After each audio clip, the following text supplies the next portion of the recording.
If you're used to reading labels, you may have come across the ingredient soybean oil in numerous products. That is because soybean oil is one of the most common ingredients used in our prepared foods today. Recent research is telling us that we might need to become aware of the amount of soybean oil that we are consuming. In animal studies, soybean oil has been linked to increased risk of diabetes, obesity, and insulin resistance. Interestingly enough, it was also shown to impact a really important structure in the brain called the hypothalamus.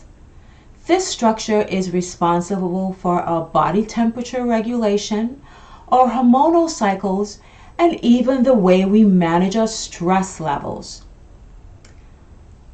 On top of that, soybean oil was shown to change the way up to 100 genes express themselves.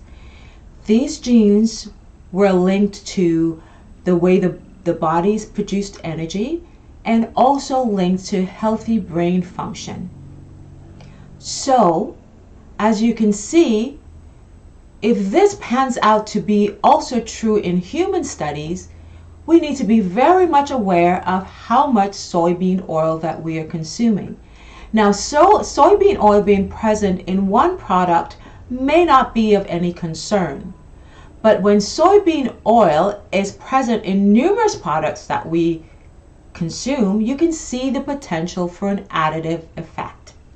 Now, before you go throwing out your soy whole foods such as tofu and soybeans, know that these foods were not linked with any of those things that we talked about before.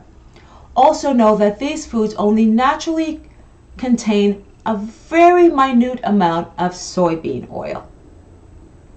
So, the takeaway point here is eat whole foods when possible, frozen when you cannot, and canned as a last resort. Also, home preparation may be the best way to know what is in your food, because soybean oil is also an oil that is commonly used in preparation of foods that are done in high temperatures such as fried foods. So I hope this has been informative. Until next time, this is Dr. Udine. Bye-bye.